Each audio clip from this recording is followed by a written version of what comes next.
The clock in the hall at Felbridge had not yet struck 5 when Margaret Aldworth came down the corridor in her riding habit, her boots quiet on the stone, and found the study door standing ajar.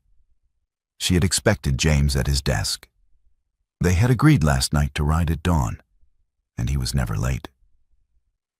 But the room she stepped into was empty, the fire dead in the grate, the cold of a late October morning sitting heavy in the air.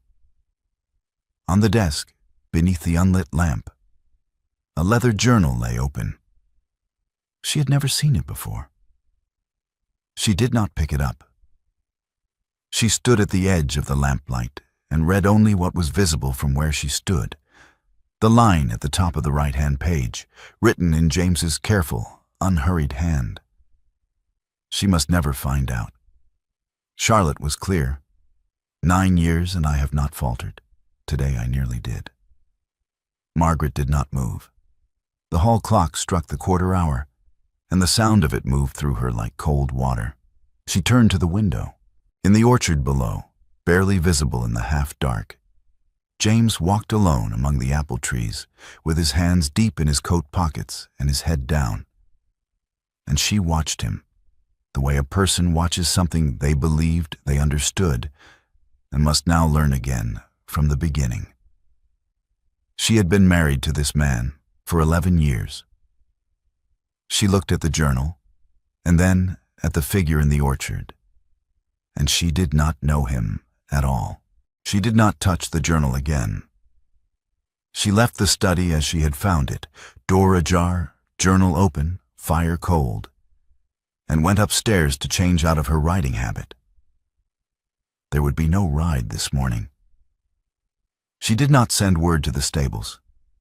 She sat in the chair by her dressing table for a long time before her maid arrived. And when the maid arrived, she said only that she would wear the gray wool, and she said it in a voice that gave nothing away. Henry and Sophia came down to breakfast at 7:30, as they always did. Henry had left his Latin primer somewhere and was anxious about it. Sophia had a question about whether peacocks could learn their names, which she had been told by the undergardener and which she now required confirmed by someone with authority. Margaret answered both children. The primer was almost certainly on the window seat in the schoolroom. And yes, she believed peacocks were capable of recognizing a repeated sound, though whether they found it meaningful was a matter of debate. She kissed each of them and sent them to their lessons with Miss Hartley. She watched them go up the stairs. The housekeeper came at 9 with the week's provisions to be approved. Margaret went through the list with her usual attention. She crossed out the second order of beeswax candles. They had sufficient, and added a note about the linen that had been waiting to be returned from the laundress. The housekeeper thanked her and withdrew. Eliza came to find her at 10, carrying a book she had finished and wanting to know if there was another. Eliza was 12, Charlotte's daughter, and she had lived at Felbridge since she was 4 years old, since the fever in Italy that had taken Charlotte. Margaret found her a novel she thought suitable, and watched her carry it away down the hall with the particular absorbed walk she had, already reading the first page. Charlotte's name. Margaret stood in the morning room after Eliza had gone and said her sister's name aloud, quietly, to the empty room. Charlotte. The name completed nothing. It opened instead onto a passage she could not yet see the end of. Charlotte was clear. 9 years. She set the name down and picked it up again, turned it, set it down. She did not eat at luncheon. She told the footman she was not hungry, and sat at the table with a cup of tea that went cold while she watched the orchard from the dining room window. James came in for luncheon at 1:30 and sat across from her and ate. He asked whether she had ridden. She said the morning had not suited. He nodded. He told her the east fence near the lower field needed attention before the winter. She said she would mention it to the steward. He thanked her. Neither of them looked directly at the other for more than a moment at a time, and this was not unusual. It was what 11 years of their marriage looked like most days. the reserve she had always taken for his nature, the quietness she had long since stopped trying to fill. She had stopped expecting anything else. She understood now, sitting across from him with her cold tea and his careful ordinary conversation, that she had stopped expecting anything else a long time ago. After luncheon, she went to the library and sat with a book she did not read. The journal remained on the desk in the study, untouched, exactly as she had found it. She had not opened it further. She had read one sentence. The rest was not hers without his consent. She sat with that decision for the remainder of the afternoon, testing it. She was still testing it when the children's nurse came down to report them in bed, and the house settled into its evening quiet. And Margaret rose from the library chair and went down the corridor to the study and opened the door without knocking. James was at his desk. He looked up when she came in, and something moved across his face. Not surprise exactly, but the expression of a man who has been waiting for something and has now stopped waiting. She crossed the room without speaking and set the journal on the desk in front of him. She placed her hands flat on the surface, one on each side of it, and looked at him. "I found it this morning," she said. "I read one sentence. No more than that. The rest is not mine without your permission." She straightened. "I have 3 questions. I would like you to answer them plainly." James said nothing. He looked at the journal and then at her, and he waited. "Is Charlotte alive?" Margaret said. The silence lasted long enough that she counted her own heartbeats. 4, 5. James answered quietly. "Yes." "Is Eliza her child?" Another silence. The fire snapped once in the grate. He did not look away. "Yes." "Are you the only person in England who is known?" "Yes," James said.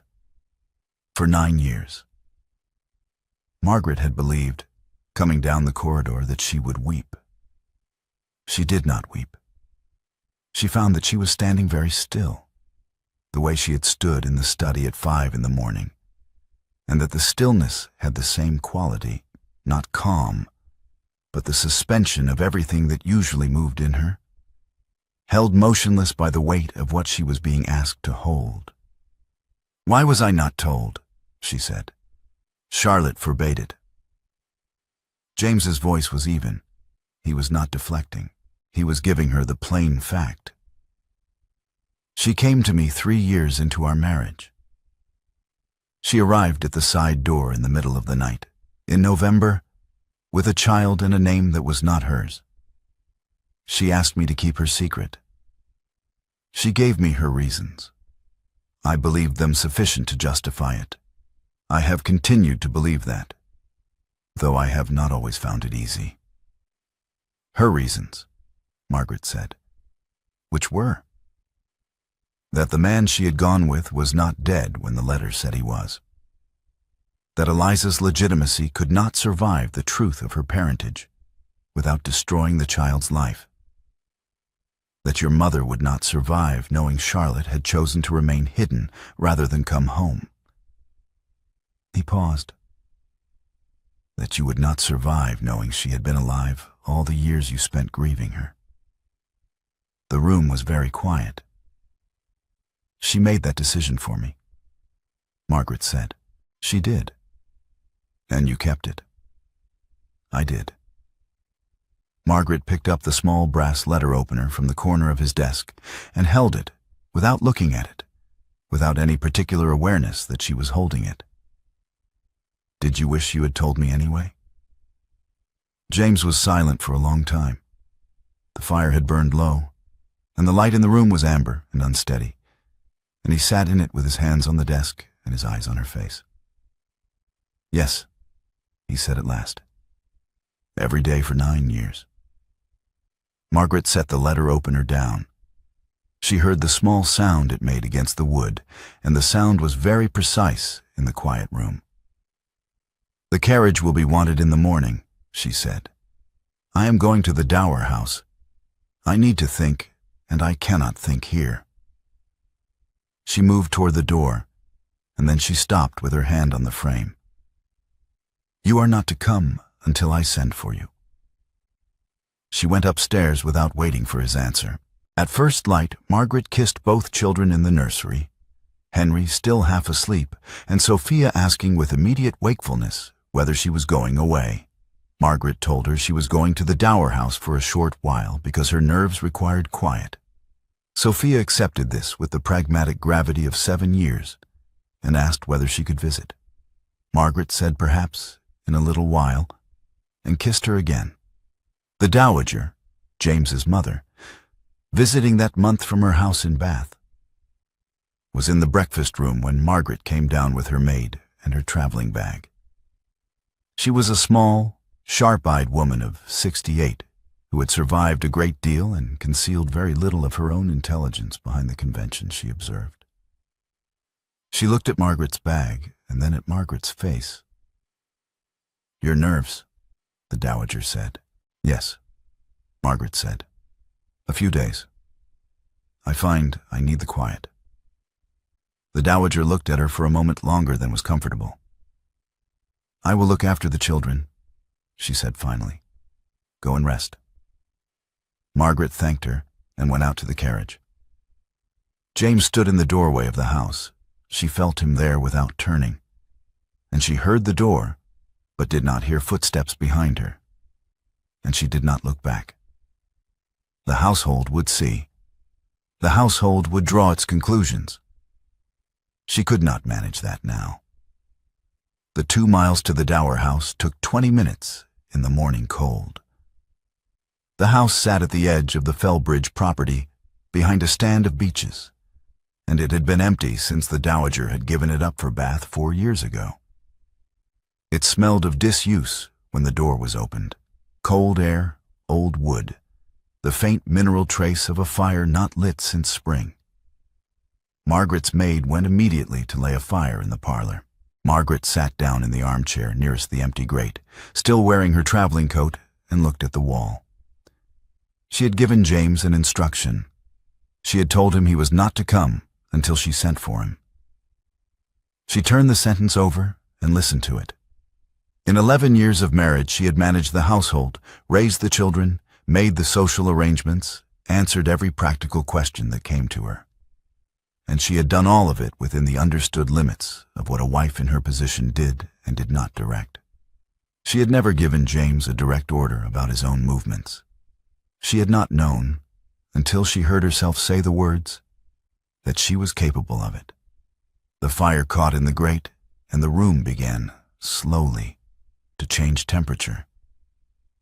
Margaret sat in it with her coat still buttoned and her hands in her lap, and felt the instructions still sitting in her ears, unfamiliar and entirely hers. James sent the journal to the Dower house on the 3rd day. It arrived by messenger with a note in his hand. "You may read all of it. I give you full permission. There is nothing in it I am unwilling for you to know." The note was signed with only his initial, the way he signed small domestic communications, the same hand that had written the lines she had read at 5 in the morning, the same careful letters. Margaret set the journal on the parlor table and did not open it that day. She opened it the following evening, after her maid had built the fire high and withdrawn, and she read it from the first page. It was not a confessional document. James did not write in the manner of a man unburdening himself. The entries were brief, often no more than 3 or 4 lines, dated and factual. Charlotte had written. Charlotte required reassurance about Eliza's schooling. Charlotte had heard a rumor from someone passing through the village near Rouen and was frightened. And then, woven through the years in the same brief notation, the repeating line that she had read from the doorway. "Today I nearly told her." Followed by the date, followed by nothing else. The decision renewed in silence, the silence itself unrecorded. Margaret counted them one evening, sitting close to the fire with the journal in her lap. She made small marks on a separate sheet of paper as she went. There were more than 300. She sat with that number for a long time. More than 300 mornings on which he had made the same choice. Not once, not in a moment of weakness or cowardice, but daily, renewed. A door he had held shut with both hands every single day of their married life. And she had stood on the other side of it, reading his silence as the natural limit of his feeling for her. 2 days after the journal, James sent Charlotte's letters. They came in a bundle tied with cord, 9 years of them, still in their original envelopes. The locked drawer of his desk, she understood. He had sent the key with them, though the cord was already cut.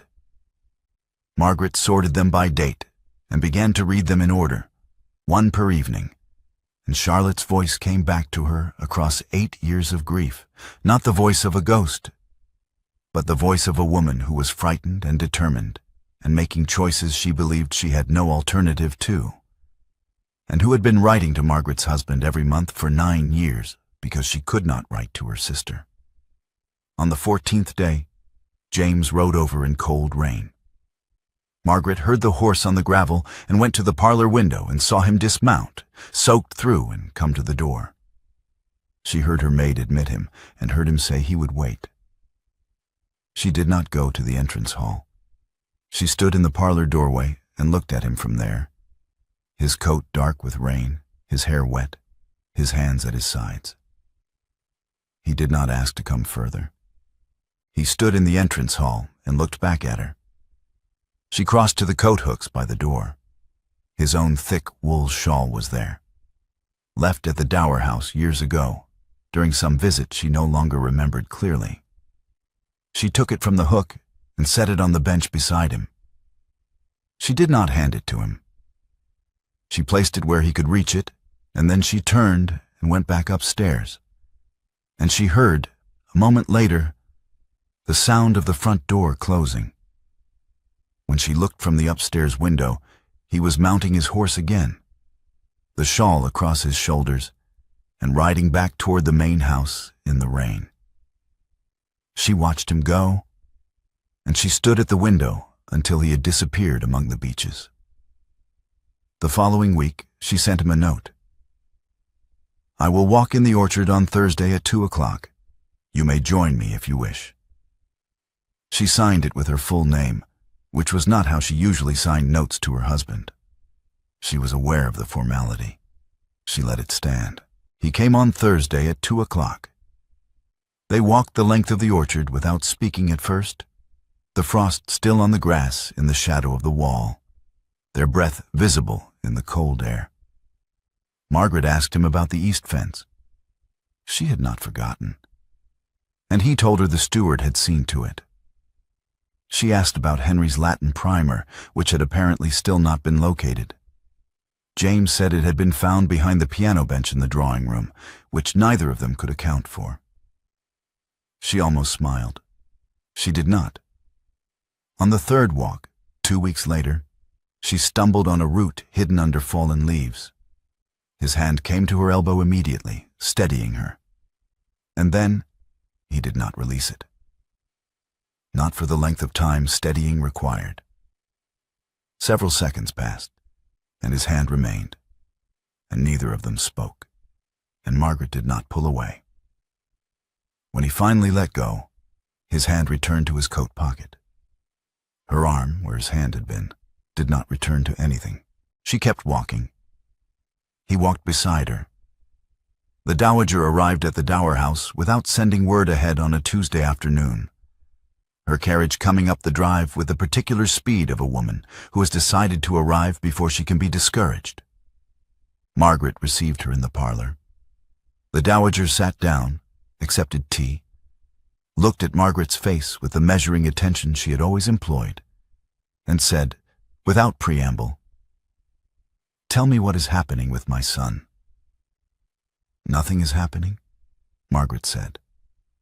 "I needed quiet. The anniversary of Charlotte's death was last month, and I find it affects me more than usual this year." The dowager's expression shifted. She had loved Charlotte. She had loved her as a daughter, and she had mourned her with a completeness that had never quite finished. Her eyes filled. "My poor girl," she said. And she meant Charlotte. She reached across and took Margaret's hand. "And you have been carrying this alone. You should have said." "I am quite all right," Margaret said. "I only needed the quiet." "Of course you did." The dowager pressed her hand. "She was your sister. 8 years, and it does not become easier, does it?" "No," Margaret said. "It does not." The dowager wept quietly, the way elderly women weep who have had long practice at it, without drama, without expecting comfort, simply releasing something that needed releasing. Margaret sat beside her and held her hand and said nothing. And the fire burned in the grate. And outside the windows, the November afternoon went gray and still. After the dowager's carriage had gone, Margaret sat alone in the parlor in the failing light. She had not lit the lamp. She sat in the near dark and understood, with a clarity that arrived like cold air through an opened window, exactly what James had been doing every time this conversation had happened in the 11 years before. Every time Charlotte's name came up at dinner, every time the dowager wept on an anniversary, every time Margaret herself had said, "My poor sister," and looked across the table at her husband, he had held his face still. He had said the right, quiet words. He had renewed the decision in silence, and he had done it again the next day, and the day after that. And for more than 300 days, he had written the record of it in a journal she was never supposed to find. She sat alone in the dark parlor and understood what it cost to do that. She understood it now because she had just done it herself, for an afternoon, with a woman she loved, and it had very nearly broken her. The letter addressed to James arrived on a Thursday morning. Margaret had instructed her maid to hold all correspondence that came to the Dower house in James's name. She had not examined her own reasons for this instruction closely, only that she wanted to know what was coming before it arrived. The letter was in an envelope with a French postmark, the handwriting unfamiliar. She sat with it unopened for 2 hours before she broke the seal. The letter was brief. It was in English, which surprised her, and then did not surprise her. The writer gave no name, only the address of a small village near Rouen, and said she was ill and growing more so, and that she had perhaps 2 months remaining, and that she was asking James to bring Margaret to her before she died. She said she understood what she was asking. She said she had no right to ask it. She said she was asking anyway because she was frightened and because there were things that needed to be said to her sister's face, not in a letter, and because she had been carrying Margaret's grief for 8 years and she did not want to die with it still on her. She signed it with a single letter, the letter C. Margaret sat with the letter until the fire burned low and the room went cold, and her maid came in to ask whether she would eat, and she said no. She sat until midnight. Then she put on her coat and her boots, and she walked out into the cold dark, and she walked the 2 miles back to the main house along the road she had taken 11 weeks ago in a carriage, and she did not send word ahead. The study window was lit. She could see it from the gate. She came in through the side door, the same door she now knew, through which Charlotte had come on a November night 9 years ago. And she went down the corridor to the study. James was in his chair by the fire, which had burned low, a book open in his lap that he was not reading. He looked up when she came in, and she saw, in the instant before his expression arranged itself, that he had been afraid. She crossed the room without speaking. She sat beside him on the sofa, close but not touching, and she looked at the fire for a long time. She could feel him beside her, still and waiting, and she could feel the weight of everything that was not being said. And then she reached over and took his hand, and turned it and pressed it against her cheek. The way a person holds something they need to confirm is solid. His hand was warm. He did not move. She held it there, against her face. And they sat like that for a long time in the quiet room with the fire burning down to ash. And outside the November wind moved in the beeches. And the clock in the hall marked the hours, and neither of them spoke a word. She returned to the Dower house at dawn. She did not give him the letter. The next morning she wrote to him. She enclosed Charlotte's letter and her own, which was brief. I have read this. My decision is that I will go to France. I will travel as a private person, no titles, no announcement, no servants beyond my maid. The journey must not be traceable to Felbridge or to Charlotte's name.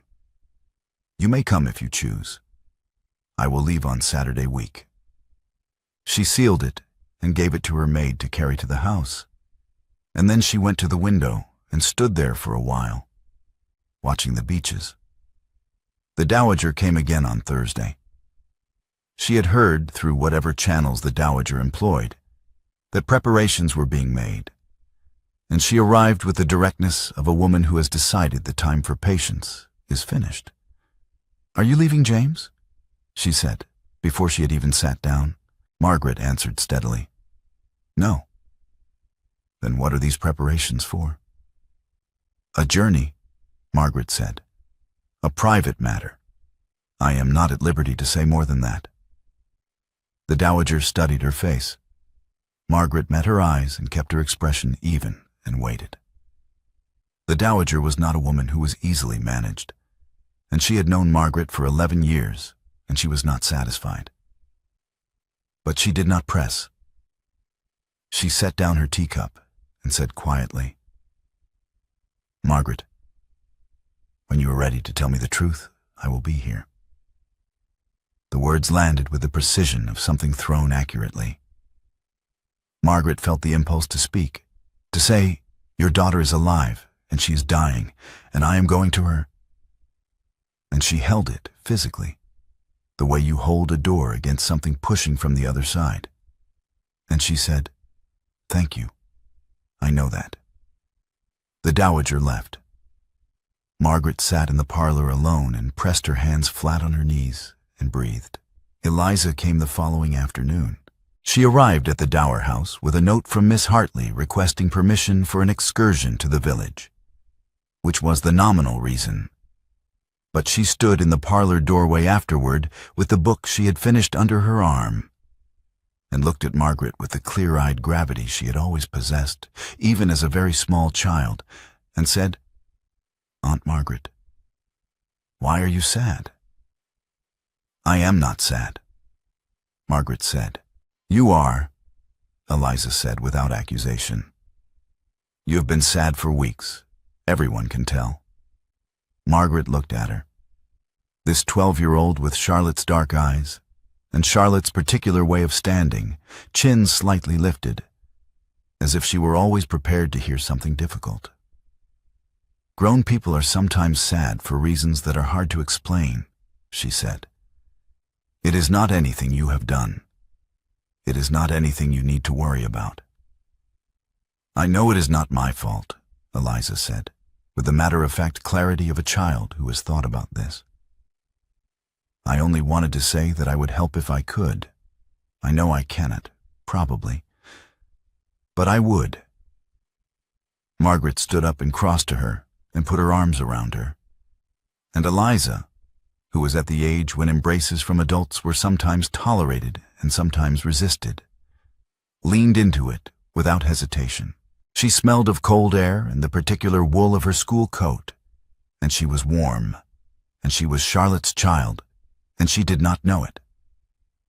After Eliza had gone, Margaret sat in the parlor for a long time without moving. She understood now, fully and without any remaining distance, what James had been carrying toward this child for 9 years. Every time Eliza had asked an innocent question, every time she had shown Charlotte's face in a particular angle of light, every birthday, every illness, every small moment of growing up, James had stood beside it all with the secret in his hands, and he had not set it down, and he had not let it drop. The cost of not telling landed in Margaret's chest like something physical, and she sat with it alone, and she did not put it down. James came to the orchard stone bench at dusk on the Friday before their departure. Margaret was already there, sitting with her coat buttoned and her hands in her lap, watching the last of the light leave the sky above the apple trees. He came and sat beside her on the bench, not touching her. And for a while neither spoke, and the frost on the grass caught the last light, and the orchard was very still. "Will you permit me to travel with you?" James said at last. Margaret did not answer. She looked at the sky. He was quiet for a moment. Then he said, "I want to tell you something, not to ask for anything.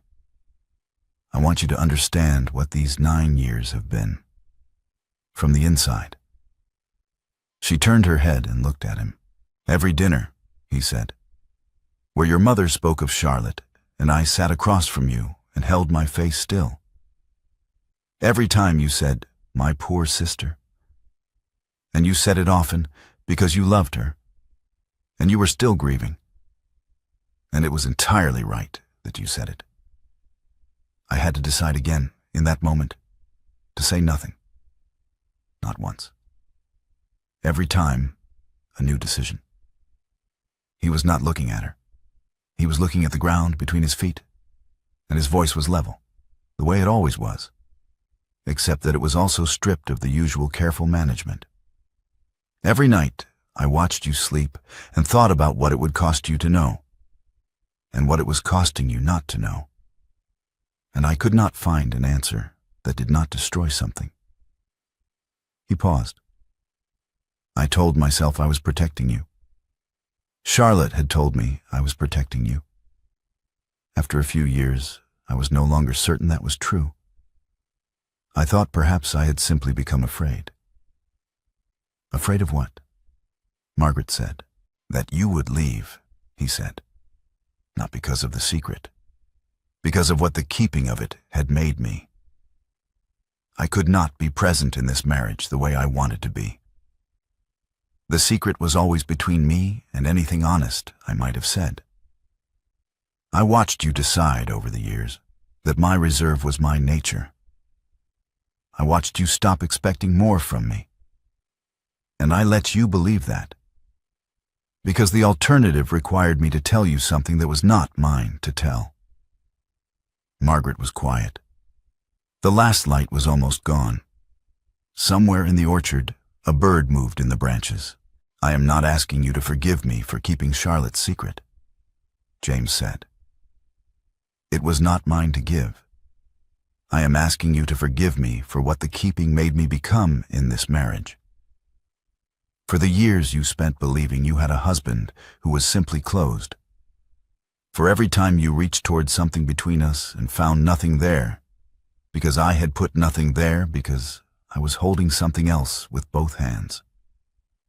Margaret looked at him for a long time. His face in the last of the light was very familiar, and also she was finding not entirely the face she had thought she knew. "I am going to France whether you come or not," she said. "I decided that before you sat down." "I know," he said, "but I want to tell you my terms." She turned to face him fully on the bench. "From this hour, no silence offered as protection without my consent. No decision made alone that is also mine to carry. If Charlotte's death asks something of us, of the story we tell, of what we say to your mother, to Eliza, we decide it together. I will not be managed again, even gently, even with the best intentions." "No," James said. "You will not. You agree?" He held her gaze, without negotiation. Margaret looked at him. She nodded once, slowly, and stood, and he stood beside her, and they walked together through the orchard toward the gate in the wall where the carriage road began. At the gate she stopped. The carriage was visible at the end of the drive, waiting for the morning, and the house was lit against the dark, and the night was very cold and very clear. "Tell me one thing," she said. "One thing you have wanted to say to me and could not, in 11 years. One true thing." He was quiet. She could hear him thinking, not hesitating, but genuinely working to choose what was most true. "I have loved you since our 2nd year of marriage," he said. "I have loved you with very little reservation, and I have never found the right hour to say it, because the secret was already in the way, and every hour that might have been the right one had the secret in it." He looked at her. "That is the truest thing I have." Margaret reached up and took his face in her cold hands and kissed him. Once, slowly, with the full attention of a woman who has decided something and is acting on the decision. Not a forgiveness, not a surrender. The beginning of a marriage they had been kept from having for 11 years, and were now choosing to have with their eyes open. She stepped back. She looked at him. "The carriage at 6, she said. The carriage left at 6. The village near Rouen was small and gray in November, the streets wet from recent rain, the inn on the square modest and clean. Charlotte's house was 3 streets from the square, and Margaret went to it alone, as she had told James she would, and knocked. And a woman of 42 opened the door and looked at her. Charlotte was frail. She had the particular thinness of someone who has been ill for a long time, and her hair was gray at the temples where it had not been when Margaret had last seen her. And she held herself with a careful economy of movement that spoke of pain, managed, and not complained about. But her eyes were Charlotte's eyes, dark and direct and entirely present. And when she saw Margaret standing in the doorway, she put her hand over her mouth and made a sound that was not quite a word. Margaret went in. They talked for 3 days. Charlotte talked about the man she had fled with. A painter, not of their world. Dead 5 years ago of a fever he had not told her was serious until it was too late. She talked about Eliza's birth, the name she had chosen for her, the letter she had written to James in the middle of the night, because she had no one else who would understand what she was asking and keep it. She talked about the decision to stay hidden, not as a cowardice, but as the only choice she could find that protected Eliza's future and did not destroy their mother. She had been wrong, she said, perhaps. She had been frightened, certainly. She had been living with the weight of Margaret's grief for 8 years, knowing Margaret was grieving, and she had not known how to come back from that. On the 2nd day, James came in from the inn and sat in Charlotte's parlor. And Charlotte looked at him across the room and said, "I have never thanked you. I should have said it years ago, in a letter, but I could not find the words that were large enough." She turned to Margaret. "He did not choose to carry this. I put it on him, and he carried it for 9 years without once writing to me to say he was done." "I know," Margaret said. "I am sorry," Charlotte said, "to both of you, for all of it." Charlotte died on the 4th night, quietly, in the early hours, with Margaret beside her and James in the chair by the window. She did not suffer at the end. Margaret sat with her for a long time after, in the still room, and then she went to James, and he stood up, and she put her forehead against his shoulder, and he put his arms around her. And they stood like that, in the cold room, until the sky began to lighten outside the window. They buried Charlotte in the village churchyard under the name she had lived by for 9 years, in the plot she had already arranged and paid for, beside the man she had loved. The stone was simple. Margaret stood at the graveside in the cold and thought about the small girl who had followed her through every room of their childhood house, and about the woman who had made impossible choices and lived with them alone, and about the letter she now had to write. She wrote it that evening at the inn table while James sat across from her and read and did not disturb her. She wrote it as Charlotte had asked her to. The death placed in Italy, where the world had long believed her to be, sudden but not unexpected, peaceful. She wrote it to her mother and separately to Eliza. Eliza's letter brief and tender and full of the things Charlotte had asked her to pass on. James posted both letters from a port on their homeward road, and they watched the postboy ride away with them. And they stood on the quay in the cold salt wind, and neither spoke for a while. "She asked me to give Eliza a letter," Margaret said at last, "to be opened on her 21st birthday. She wrote it herself. Charlotte did." "Yes," James said. "I know. We will keep it until then." His voice was quiet. "Yes. 9 years more of keeping something." "Yes," he said, "but not alone this time." Margaret looked at him. Then she turned and walked back toward the inn, and he fell into step beside her, and they walked together through the port town in the gray December morning. They returned to Felbridge in the first week of December, and the Dowager received them in the hall with her hands clasped and her eyes reading Margaret's face with the accuracy of a woman who has waited long enough. Margaret told her that Charlotte was dead, had died in Italy, peacefully. And the Dowager sat down in the hall chair and wept with the particular completeness of a grief that has been anticipated for years and is no less final for that.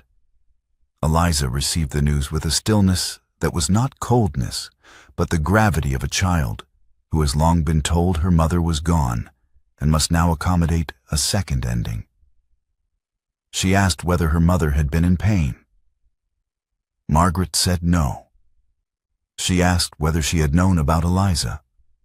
Margaret said yes, always, and with great love. Eliza nodded and went upstairs, and came down an hour later and asked Miss Hartley about the excursion to the village that had been postponed. And Margaret watched her go and understood what 12 years of partial knowledge had prepared this child for.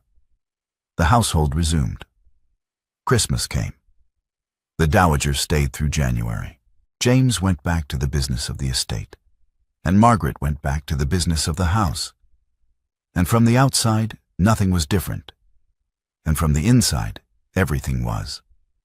6 weeks after their return, on an evening in late January, the study was lit and warm. The 2 chairs that had always faced each other across the room from opposite sides of the desk had been moved. She had moved them herself one afternoon when James was out, to sit together at the hearth, angled toward each other and toward the fire. James had said nothing about this when he found them. He had simply sat down in his chair and picked up the book he had left on the arm of it, and Margaret had sat in hers, and she had opened the novel she had been reading aloud to him in the evenings since they came home from France. She read until the chapter ended, and then she closed the book and set it on her knee, and the fire made its small sounds in the grate, and the house was quiet around them. "That is the end of the chapter," she said. James looked up from the fire. "Read another." "Tomorrow," she said. He looked at her. He reached over and took her hand where it rested on the arm of her chair, and he held it, and she turned her palm up to hold his in return, and they sat like that while the fire burned down. He extinguished the lamp when they went up. In the morning, their dressing gowns were on a single chair. 2 cups of tea sat on a single tray on the small table by the window. On the desk where the leather journal had once lain open at 5 in the morning, the line visible from the doorway, the fire dead, the orchard dark below, there was now a fresh leather book, its cover plain and new. Inside the front cover, in James's careful hand, 2 names had been inscribed. Margaret James, Felbridge, January, 1847. The second line below the names was blank. It was waiting to be written.